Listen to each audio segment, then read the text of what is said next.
Well, guys, I guess we'll kick this off and we'll kind of go and we'll get this thing fired up here. So thank you everybody for jumping on here. We just wanted to provide a quarterly update as far as everything that's going on, and also just a chance for those of you that haven't had a moment to see or hear from Jason or DK, just kind of see the whole team together. We plan on doing this on a quarterly basis moving forward, so we can just talk about what has happened during the previous quarter and what we're expecting for everything moving forward. So for those of you, just a quick background, my name is Jack Petrick. I started off as a fireman many years ago and went into building new homes. It was actually my first real estate venture. And then after 2008, when everything went bad, switched over and went into single family rentals, did a number of house flips, made the transition into apartments, hit that really hard for the last 4 years. And the prices, as we've seen through inflation in real estate, the prices have just went up exponentially. So it's really pushed us out of the market of buying apartments. And it's like been perfect timing that a couple of years ago, we formed FL Pro Builders, and the partnership between Jason, DK, and myself came together as a team, and we're really having some amazing things going on down in Central Florida. Just to provide some higher level updates, at the moment we have 33 homes that are currently under construction. We've got over 40 lots that we currently own, and we're in some sort of a process of applying for permits and getting those permits pushed through, so that as houses are selling, we can then take capital for everyone that's looking to reinvest and my apartment refinances and take them over into a project which we either have a permit or we're very close into having a permit issued. Over the last number of months, we've definitely had disruptions in supply chains, labor, material shortages, but we've really been able to work with our shell contractor, work through those. And we're right now seeing that our build construction time is actually almost returning to normal right now. There's a few hiccups here and there, but it's significantly improved compared to where we had been. We have our first round of houses here that are going to be selling at the end of this month, and Jason's going to go more into the details of that and what's happening with that. But basically, this is starting off with the first couple round of homes that are going to be selling, and then every 2 months moving forward, there's going to be basically a domino effect of properties that are going to be selling moving forward. So when that time comes, we will be in touch with everybody, and we're basically going to have to send a lien release to everybody from sign off for the lien release. That's going to have to be notarized, sent back into the title company. And then once we have the final figures of the exact day it's going to close, the prorations, and we'll be able to get that closed out and again, reinvest. We have plenty of lots available right now. We have more coming. So everything at this point is indicating a green light for us to continue on with everything with this business, with the market demand. It's been a real blessing with everything that's been going on. Just talking a little bit of high level, what's going on with the housing market. Back in 2008, when we had this entire mortgage meltdown and crisis, what ended up happening is it really stunned the growth of new homes for that following 8 to 10 years. So there was something like approximately 10 million homes that were not built during those years because of that, because of the toxic loans in that environment. So that is heavily resulting in where we're at today, where we have this normal demand for real estate right now, but we don't have enough product on the market right now. Some other high level things that's going on with Florida, we still have about 1,500 people per day, give or take, that are relocating, coming down to Florida. So there's that additional buy pressure that's coming into the market. And then what we also have going on right now is there's just a lot of pressure right now with hedge funds that are buying real estate as well down in all markets. There was an article that I came across back in October of last year that hedge funds are spending in excess of $60 billion of buying single family homes right now. So we have just this really unique situation that we have people moving into Florida. We don't have enough inventory in the market. And then as houses are coming available, hedge funds are taking a lot of that inventory and turning those into single family rentals. So if you're having a hard time getting a home, like you don't have a lot of options at this point. You could consider renting an apartment, but rents are going up, in some cases $600 or more. You can rent a single family home, but the cost of renting those homes right now are pretty high. And I apologize, my little 2-year-old just decided to come in here because mom was supposed to be watching them. That didn't really work so well. So, hey, Rachel. Sorry about that. It's all good. A little distraction. Not really working out so well. But there's just an enormous buy pressure that we have. It's no secret right now that interest rates are going up, but rates being held at 2% really were never meant to maintain at those rates that we had. Like, it's not sustainable. You know, rates are creeping up and we are seeing that happening, but at the same time, there's really not many other options right now for people. We're still in 4.5%, and we're still at historically low rates, and we really haven't seen it affect our business. But I'm gonna just switch things over to DK right now and go on mute so you don't have the extra background noise. And DK, if you could just introduce yourself, your background, and what you focus on with the business, and give us an update from your end. Yeah, no problem. Okay, I just unmuted myself. Hey guys, I'm DK Kim, former attorney, turned into a rehabber, and then now new construction. I've been solely focusing on real estate since 2012, and then especially the last two and a half, almost 3 years into new construction. So what I do basically on a day-to-day basis, some of you have talked to me. I see Gene on the chat. Hello, Gene. Yeah, I mean, oversee the mortgages, notes, but most importantly, what is happening to the permits, where they are, because we don't want to take on debt that we don't need to take on. What's happening with the current builds, if there's any supply side, issues going on. And then, just basically being in contact with project managers, the manufacturers, supply houses, laborers, all the headache stuff to get, from point A to point Z. So I can, let me show you. I know I showed it last time and I know people really liked, okay, how do I do this? Hold on here. I know in the age of COVID, Zoom and all this stuff is important. Okay, here we go. All right, can you see my screen, people? Yep. Everyone? Yeah? Yep. All right. Okay, so some of the things that are, kind of very important. This is, as I mentioned before, this is our contractor. So just because something is here doesn't mean everything goes to plan. This is, this is a live document, real time. What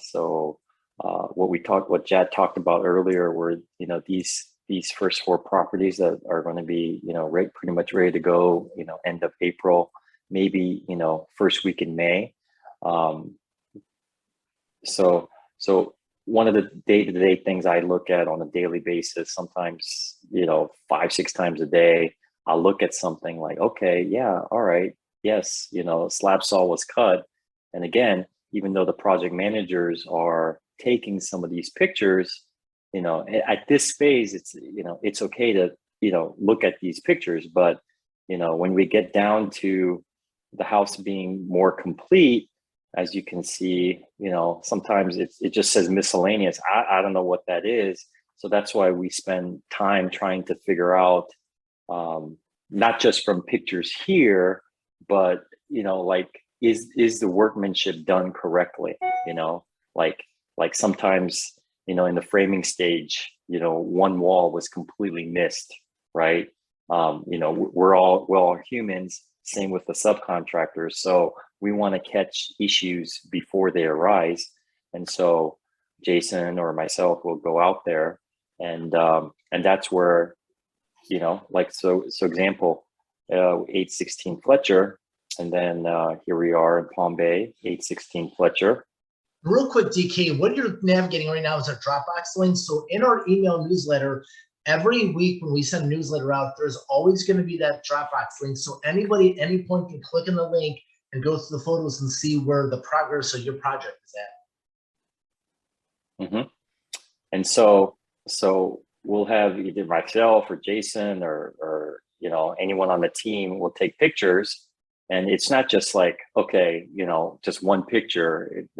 These pictures are taken in a certain angle and from a certain viewpoint, so we can see, not only are we there, but it's also for, insurance purposes, and also in case if, we miss something, even though we take notes, like here, it's like, okay, we know what to do when we follow up with, with the ceiling texture. So I'm just gonna go through this as an example. Like, the project managers, yes, they're there, they can take the pictures, but they're not gonna take 20 to 30 pictures, right? They're just gonna take the bare minimum. And, we wanna have stuff on our end so that we know what to do, to follow up. And so yeah, every, 14 to 21 days, we have that, there's Jason right there. So we'll take we'll take a picture. So yeah, so it's a big follow-up process, and then you can go to any job. I mean, you don't have to be invested in one. So if you wanted to see a status of another house, you can. These little brackets here, it's just the size of the house, because a lot of time people will drive by, and say, hey, what's the square footage on such and such street? We can't memorize everything. So this is just a little notation to ourselves. 16, 15 square foot house, and it's well water, because some people say, hey, is it city water? Is it well water? This one here, yeah, there's a K behind it. That's where the legal background comes. It just means that there's a contract on the property. So KC is one of our plans. We just call it the KC plan. City water, it's under contract. 801 Lyons, city water, under contract. 816 Fletcher, city water, under contract. And Jason, if I'm missing something, just let me know. Yeah, no, I check it pretty routinely. So yeah, it looks up to date from here. Okay, so we're always comparing, contrasting between our pictures, what's out in the field versus what the project managers are saying versus what we're seeing, and if there's any incongruency, we try to catch it, in real time, because last thing we want to happen is, the framing is off, and the house is already drywalled and painted, and then the kitchen cabinets just don't fit. We don't want to have that happen. So that's why we're very proactive, and of course we take things very seriously. And so that's why, we have this here, so that you guys don't have to call us and say, hey, where are the pictures? It's always on here. And it's not an exact science. We can't say like exactly 14 days, but 14 to 21 days. We want to make sure there's something to take pictures of, so I'll stop right there. And DK, if I could just ask you a few questions. So for those that don't know, DK also has a background also in his law practice. He's also an attorney. One of the things that we're looking to do is we're looking to actually have a PPM, a private placement memorandum created. We're raising a lot more capital, and just wanted to see if you could just touch base about that. Yeah. So one of the things of the PPM, and then talking to everyone, or whoever calls, is yes, it's great to have the mortgage and note, but also we wanted to have a little bit more quality of service, and so the PPM will allow us to help you better. So what's going to happen is once we get the PPM, we'll have a subscription agreement. So we're going to be on the same level, like as if a mutual fund or bond company or a stock company that also gives a PPM, and say, hey, this is what we're offering, and it's just better than just having just a mortgage and note. It'll give a little bit more detail about the company, what our visions are, where we invest. Instead of having the same conversation 100 times, which is completely fine, we'll have something written, kind of like a prospectus for a mutual fund. That's what this PPM is going to be, and we think that's going to be very beneficial. to everyone and to whomever you meet. If you want to refer, someone in the future, you can just hand off our, PPM, so yeah, Excellent. that's it in a nutshell. It's a very detailed document. It's probably going to be in excess of 100 pages in length. Subscription agreement is just going to be the signature page. It's for the acknowledgments of everything. And that's something that we're going to have probably, I would say, within the next 1 to 2 months. So when that happens, we'll get that out to everybody. And as one other question before we jump over to Jason, now actually that's probably more of a Jason question. So would it be okay if we switch over to Jason then? Sure. Awesome. So Jason, I guess quick intro if you could with everybody. And my one thing I just kind of want to lead off with is like, how many homes, what is the vision as far as how many homes we're looking to have sold this year, and where do you see things going? What is your feedback you're getting from the buyers? Like, what are the price points? What are the square footage? What are the needs? Because you are definitely boots in the ground and having all those conversations. Definitely. So kind of start things off, guys. Jason Saronis. I am the broker owner of Florida Pro Brokers, and obviously partner in Florida Pro Builders. Right now, we're currently under contract for 9 homes in our inventory. 3 of those set to close at the end of the month in April, another 5 set to close in May, and then we have 1 set out for June.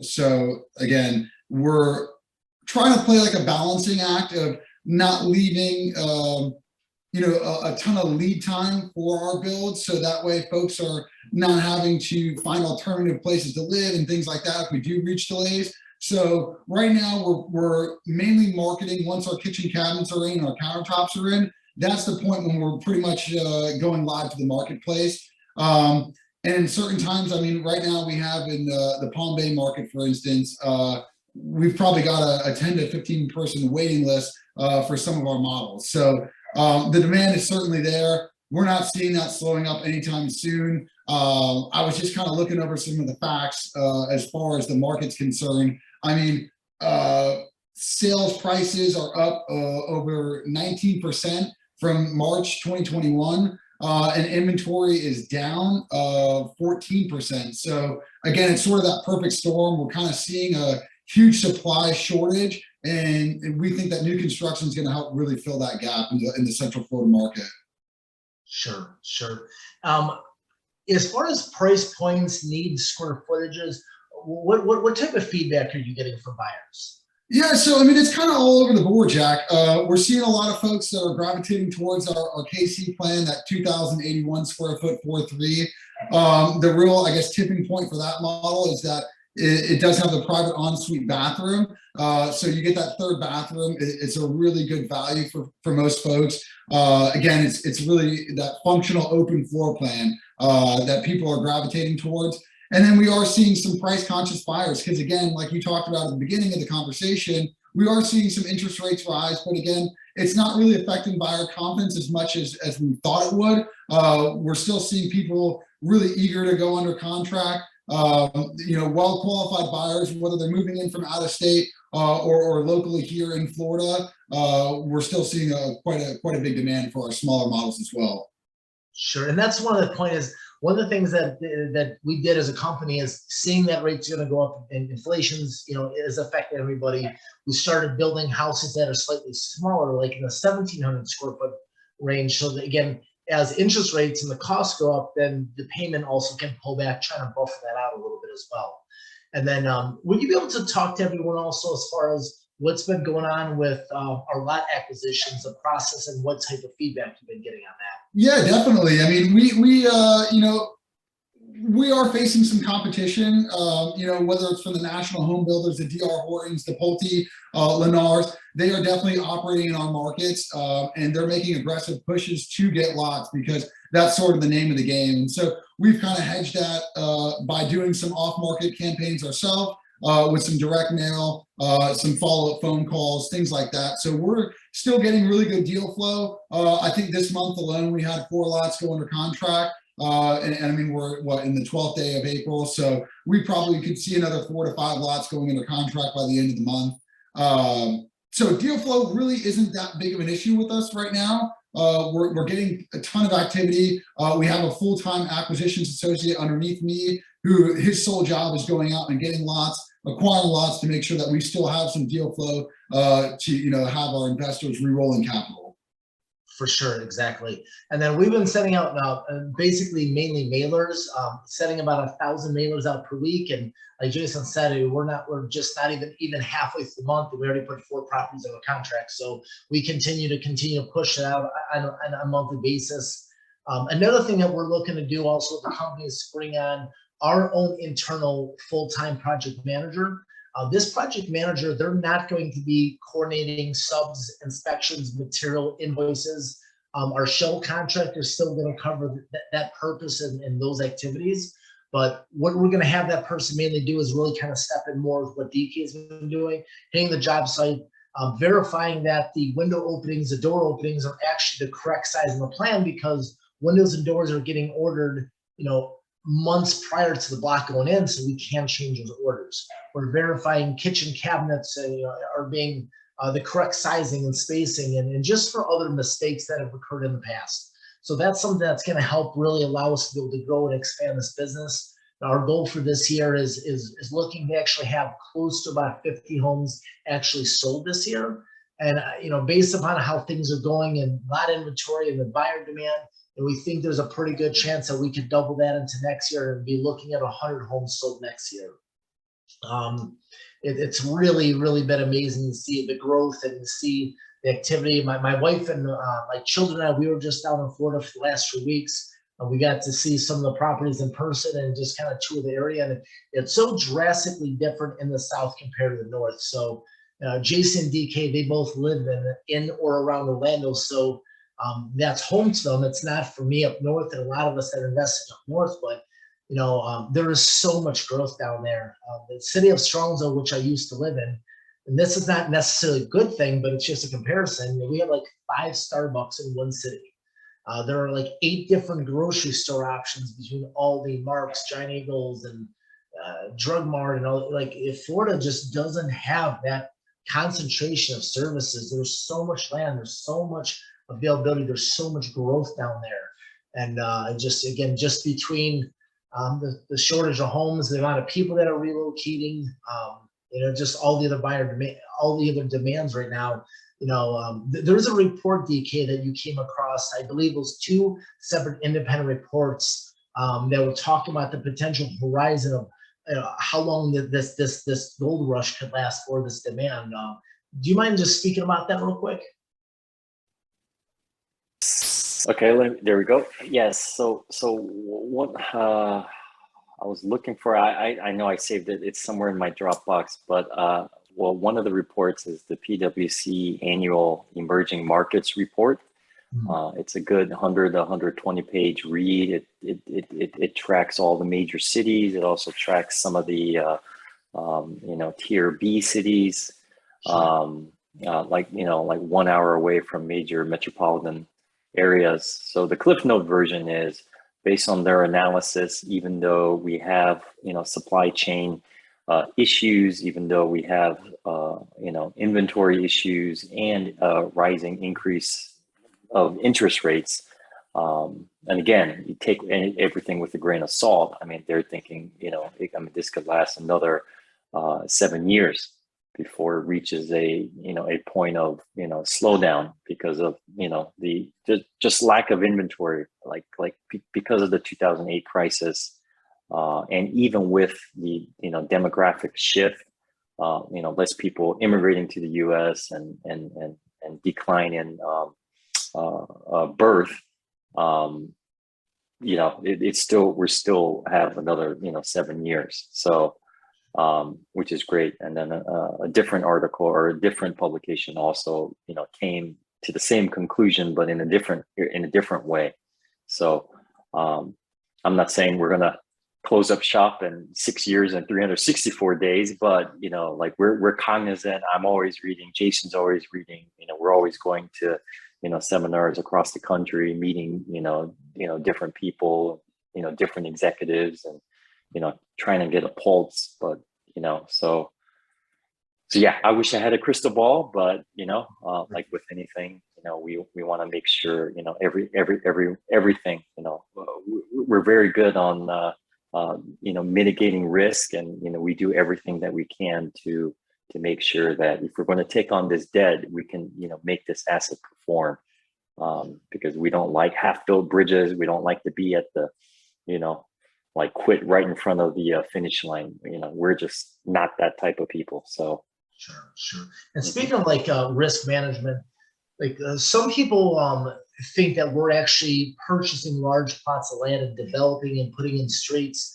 And really that hasn't been our focus. Our focus has been buying individual lots in existing communities where the streets, utilities, the infrastructure is already in place. So once we close on that lot, we basically just have the permit process to go through, which could be, best case month and a half or more, depending what county that we're in. And then we're at a point that we're actually going to execute, build a house, be in and out of that project quick. So it allows us to be nimble and we can turn quick and we can adjust based upon market conditions.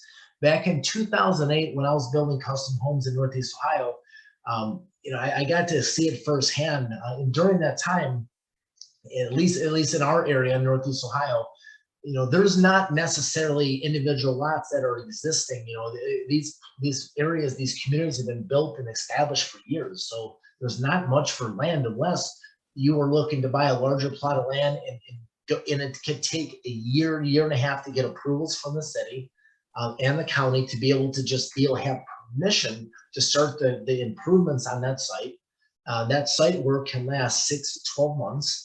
So you're between 2.5 years to be able to develop that land, and then you have to put a model home up, and then you have to continue on with that path. So when you start into something like that, you get into a lot of capital, a lot of time, and then if you do see a shift in the market, you really can't unwind out of that quickly. So I unfortunately had to see a lot of really established builders that really had a lot of challenges during that time, and that's something that's been an advantage for us to be able to purchase these lots so we could be in and out, be quick, and so we could turn like a jet ski, not like the Titanic, as I've said before. Like, we don't want to hit any icebergs. We've been in this business for many years. I've been into it for over 18 years. Jason DK is about the same amount of time, and we've been through good cycles, bad cycles. We've done everything from apartments, flipping, rentals. Jason did a lot of wholesaling, and Jason DK did a lot of single family flips in Florida, and we just have to follow the trends of where the market's taking us. Is there anything else, DK, we could just talk about, like with risk management? I know we covered a lot, but is there any of the points that we overlooked? I mean, I can go down a little granular. So internally, Jason would be like, DK, I found a lot. And I'm like, all right, Jason, give me the numbers. So, we already know, like, pretty much, where the numbers are. And so he'll be like, okay, we got this comp, 0.25 miles away, price per square foot. Okay, everything sounds good. If it meets that first level, then we're like, okay, all right.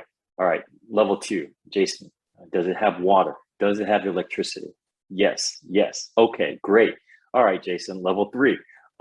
How's the topography? And then he'll tell me, okay, out of the 80 feet wide by 125, it only has a run of like 1 feet. So what that means is, it's not sloping like this. It's only like just a 1 foot slope, very gradual. That's great, because guess what?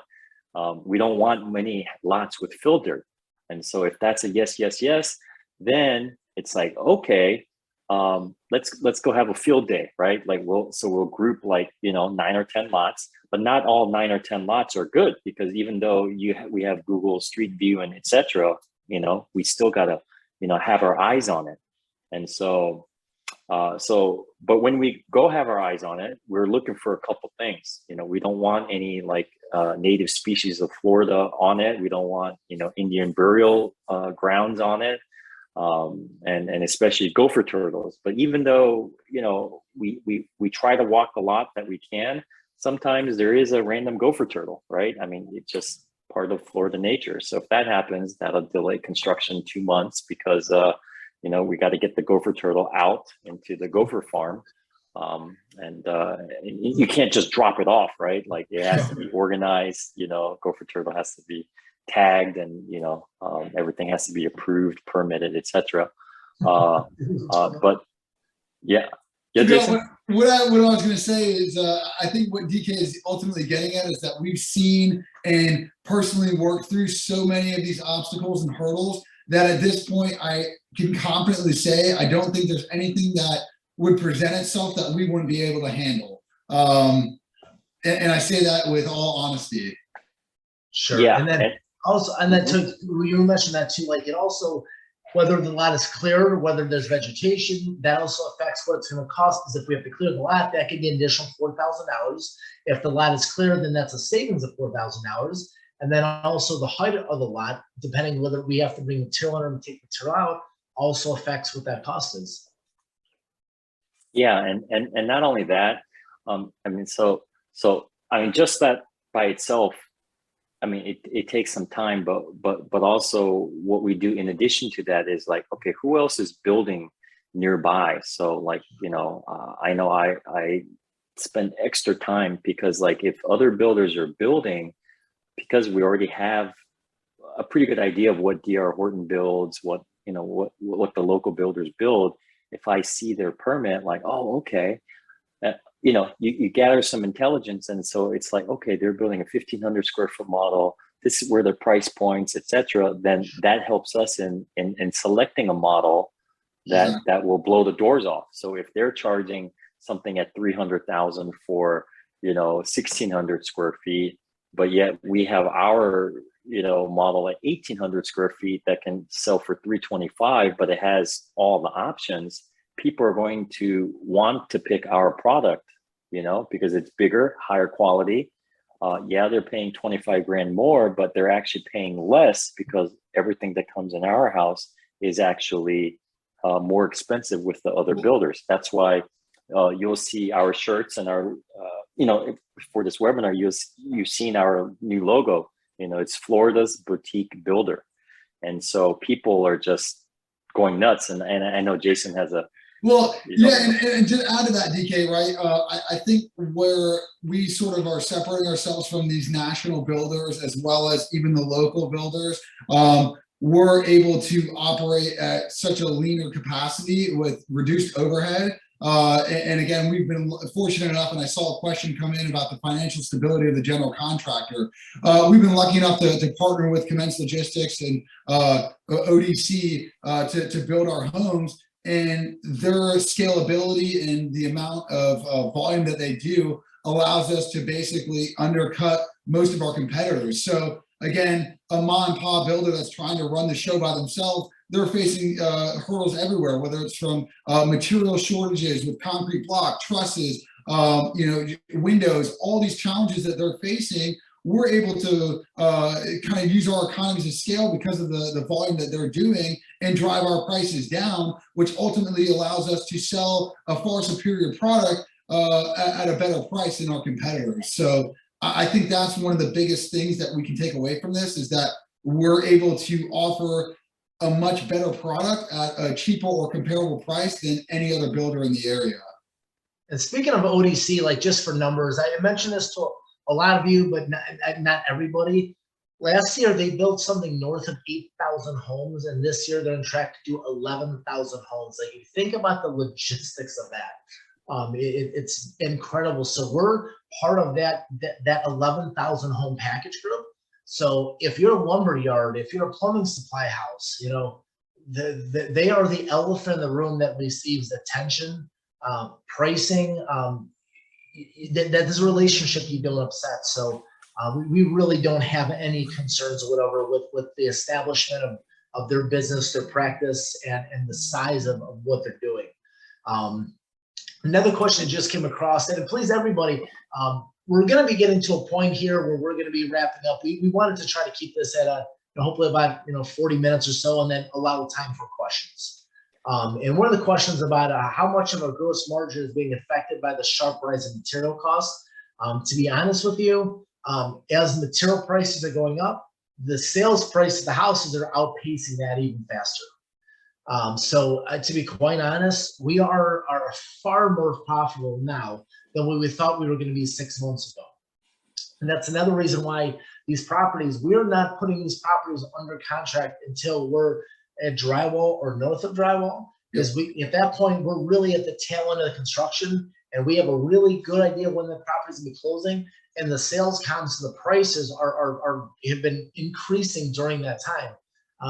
We really would be shooting ourselves in the foot if we put a property under contract beginning, went through that 6 month period, and then the market just went up 20, 30, $50,000. Yeah, and Jack, to add to that, that's what we're seeing a lot of here in Florida, and I'm sure folks around the country are seeing a lot of this, where you're getting into multiple offer situations. There's inventory shortages all across the country.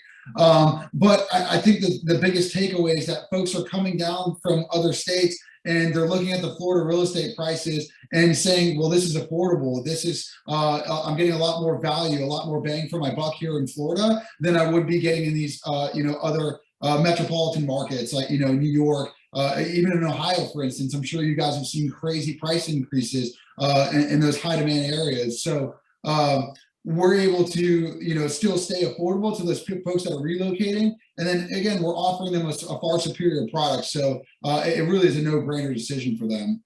Like, we're offering granite countertops.